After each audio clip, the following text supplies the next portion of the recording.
Hey everyone. Now I'm sure most people watching this has played a sport before or is currently playing one sport or even multiple sports right now. And I'm sure all of us has saw the advantages of sports such as learning teamwork, hard work, mental capability, and many more abilities that you learn throughout sports. Um, Now there's also more things that happen that may not be the best for athletes, and that's in the education field. A lot of athletes are passed, even if they have failing grades, bad grades, they're still passed along to the next level of education just because they're good at their sports. And a lot of people have debated whether students need good grades to be able to play their sports or not. And in this speech, I'm going to tell why students need good grades to be able to play sports. Now, the first question is, how do these athletes make it through, the certain grades through middle school, high school, and so on? And with these bad grades, how do they even still make it up and not get held back? Well, one of these reasons is the teachers tend to just look the other way. They just tend to give them good grades, let them pass, just so they could be able to play their sports and be eligible, so they could really support the school, help the school program and everything. Because if they did fail these students, it would really hurt the school in the long run, just because they wouldn't have, the money coming in from sports programs from that certain sport that student plays. Now, it would damage the school also in the bad grades, lower the grade average down of the school, of course.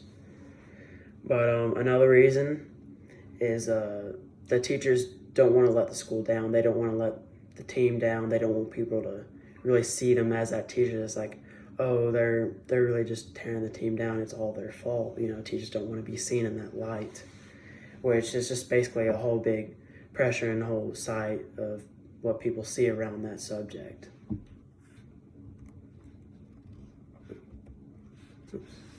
Also, according to theclassroom.com, a lot of coaches look at those students in high school and they really determine how good their grades are, if they should accept them into the college, because that's a big, a big factor. Is their grades good? Are they good? Are they bad? It really could show what kind of person they are, if they're a good thinker or not, which is very important in certain sports. Now, another thing is the low chance of becoming a pro sports player. Now, according to the gladiatorguards.com, less than 1% of high school and college athletes make it to the professional leagues. So I'm sure we've all, once we were once kids and we said, we're going to make it to the big leagues. We're going to become pro baseball players, pro soccer players, We're just going to be the best of the best, which I wish we still thought like that, but we sadly don't. Because now we know the super, super low chance of becoming a pro player.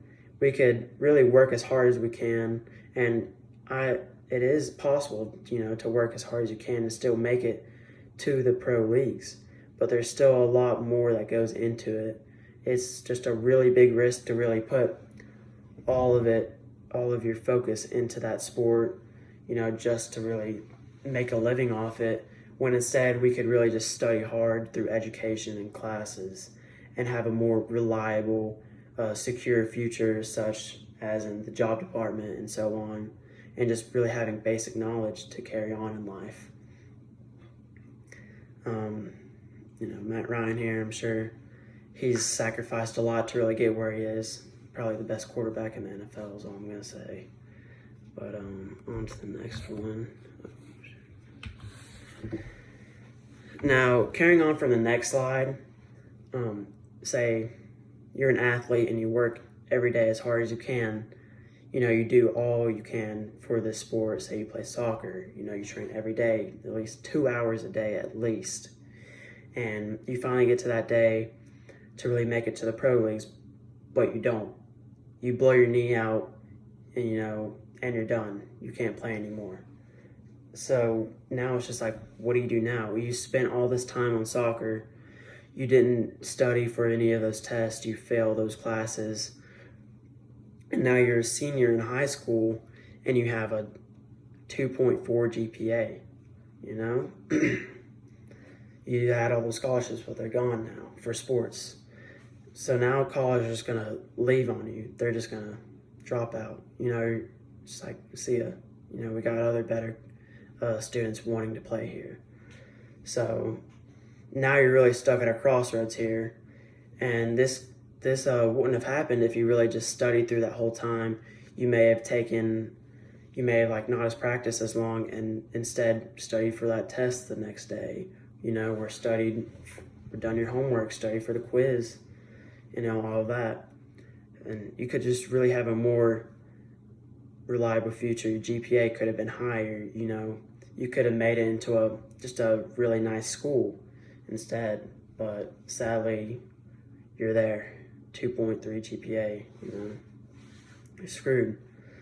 Now, the topic of having bad grades and not being able to play sports is what we really need, because if you're one of those students that have those bad grades and that rule comes into effect where you can't play until your grades come up and you're really invested into that sport you play, then you're going to study your butt off. You're going to be, you know, 24/7 studying, wanting to get those grades back up so you could get back on the field, you know, and just play your best. That's what really is the best thing that comes out of this, is students actually try. Maybe not because they realize how good it is for the long run in being educated and being very smart, but instead they're just thinking about getting back on that field, but they have to get good grades. So it's really just two birds with one stone thing. You know, they're getting smart, they're being dedicated, you know, and they're going to be back on that field through hard work and dedication and studying. Now, there's benefits to sports, but there's also benefits to good grades. One of these benefits is merit money. Merit money is basically, say you're making good grades, you have a 4.3 GPA, you know, whatever, just a really good GPA. And just like, hey, college is like, hey, we'll pay you this much to be here because your grades are good. We'll give you a discount, you know? And like, all right, so you go there. It's basically like a half scholarship. Now say you have a half scholarship for a different sport. So you have that half scholarship and you have that merit money going in as well, which both of those things basically means you have a full scholarship for that college you're at. You know, you're not really paying much, if any, and you're just living life, you know, studying, playing sports, having a good time. You're just happy. You know, that's what you could really get if you study hard, and you have good grades, and you could still fit in that time for sports. Now, according to y.org, only a certain percentage of student athletes have scholarships, which is why this merit money factor is a lot more important than people think. Say there's like 150,000 students at a college, student athletes. You know, that's a lot, but only 15,000 really make it. 60,000 total student athletes in a college, and only 15,000 really have a scholarship. That's still a pretty low percentage, you know. There's a lot of students out there in that college that work their butts off every day at practice and school and don't have time for work. You know, how are they going to pay off those loans if their parents, you know, aren't paying it for them? It's going to be really hard. But yeah, that's why merit money is just so important for everyone. All right, so the conclusion. Athletes would strive to make good grades in order to play sports and do what they love. You know, this is just back to the point of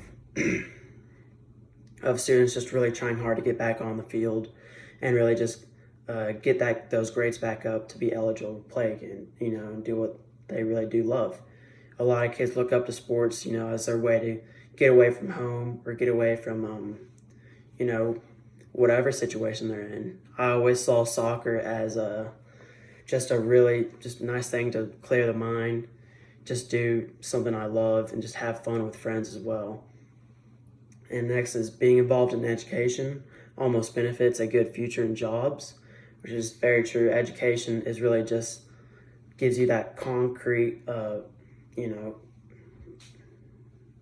foundation to really succeed in life, succeed in having a good job, a good stable job, really just having time for family and other events, so you aren't working that, 9 to 11 McDonald's job every day. That probably isn't fun. It doesn't sound fun. And the next one is our future. Our future is also, obviously very important to everyone. And our future could be hurt if these athletes keep trying to make it to the pro leagues and not study at all and make bad grades. You don't want all of these students graduating high school and not getting into college. There'll just be an overflow of all these people just struggling to make a living out here. So I hope you all enjoyed my speech, and I hope you all realized how important education is in comparison to sports, and how good grades should be required for student athletes to be able to play sports. This is my works cited, and I thank you guys for watching.